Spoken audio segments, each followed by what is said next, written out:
ಸಂಬಂಧಿಯಿಂದಲೇ ಉದ್ಯಮಿಗೆ 4 ಕೋಟಿ ವಂಚನೆ ಆದಂತಹ ಆರೋಪ ಕೇಳಿಬಂದಿದೆ. ಅಷ್ಟೇ ಅಲ್ಲ, ಈ ಸಂಬಂಧ ಕಂಪ್ಲೇಂಟ್ ಕೂಡ ಆಗಿದೆ. ಹರಾಜಿಗೆ ಬಂದ ಫ್ಲಾಟ್ ಚಿನ್ನ ಖರೀದಿಸಿಕೊಡುವ ನೆಪದಲ್ಲಿ ಆದಂತಹ ವಂಚನೆ ಇದು. ಮುಂಬೈ ಉದ್ಯಮಿ ಮಮತಾ ಶೆಟ್ಟಿಗೆ ಸುಹಾಸಿನಿ ಶೆಟ್ಟಿ ದೋಖಾ ಮಾಡಿದ್ದಾರಂತೆ. ಉಡುಪಿಯಲ್ಲಿ ದಾಖಲಾಗಿದ್ದ ಕೇಸ್ ಇದು ಸದ್ಯ ಮಂಗಳೂರಿಗೆ ಶಿಫ್ಟ್ ಆಗಿದೆ. 2024 ಜನವರಿಯಿಂದ ಹಂತ ಹಂತವಾಗಿ 4 ಕೋಟಿ ರೂಪಾಯಿ ವರ್ಗಾವಣೆ ಮಾಡಿದ್ದಾರೆ.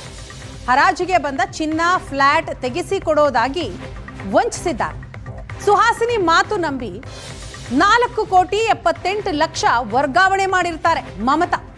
ಆದ್ರೆ ಈಗ ಹಣನೂ ಇಲ್ಲ, ಚಿನ್ನನೂ ಇಲ್ಲ, ಫ್ಲಾಟ್ ಕೂಡ ಕೊಡದೆ ವಂಚಿಸಿದ್ದಾರೆ. ಹಾಗಾಗಿ ಸುಹಾಸಿನಿ ಶೆಟ್ಟಿ, ವರ್ಷಾ ಶೆಟ್ಟಿ ಹಾಗೂ ಪುನೀತ್ ಶೆಟ್ಟಿ ವಿರುದ್ಧ ದೂರು ದಾಖಲಾಗಿದೆ. ಹರಾಜಿನಲ್ಲಿ ಫ್ಲಾಟ್ ಮತ್ತು ಚಿನ್ನ ಖರೀದಿಸಿಕೊಡೋದಾಗಿ ನಂಬಿಸಿ ಮುಂಬೈ ಮೂಲದ ಮಮತಾ ಶೆಟ್ಟಿಗೆ 4 ಕೋಟಿಗೂ ಅಧಿಕ ವಂಚನೆ ಮಾಡಿದ್ದಾರೆ.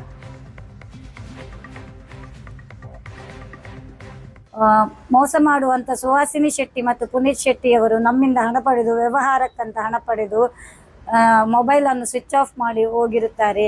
ಮತ್ತೆ ಇತ್ತೀಚೆಗೆ ಕೂಡ ಇವರು ಇಂಥ ವ್ಯವಹಾರವನ್ನು ಮಾಡುತ್ತಿದ್ದಾರೆ. ಮಂಗಳೂರಿನ ಒಂದು ಹುಡುಗನಿಂದ ತಮ್ಮನಿಗೆ ಹೃದಯಾಘಾತ ಎಂದು 25 ಲಕ್ಷ ಹಣವನ್ನು ಪಡೆದುಕೊಂಡು ಚೆಕ್ ಕೊಟ್ಟು ಚೆಕ್ ಬೌನ್ಸ್ ಮಾಡಿರುತ್ತಾರೆ. ಇತ್ತೀಚೆಗೆ ನಾವು ಮಂಗಳೂರಿನ ಕಮಿಷನರ್ ಆಫೀಸ್ಗೆ ಹೋಗಿರುತ್ತೇವೆ. ಅವರು ನಮಗೆ ರೀಇನ್ವೆಸ್ಟಿಗೇಷನ್ಗೆ ಸಹಾಯ ಮಾಡುತ್ತವೆ ಎನ್ನುವ ಭರವಸೆ ಕೊಟ್ಟಿರುತ್ತಾರೆ. ಇಂಥ ತುಂಬ ಇಲ್ಲೀಗಲ್ ಎಲ್ಲ ನಡೀತಾ ಇದೆ ಮಂಗಳೂರಲ್ಲಿ. ದಯಮಾಡಿ ಯಾರು ಕೂಡ ಇಂಥ ಎಲ್ಲ ವ್ಯವಹಾರಕ್ಕೆ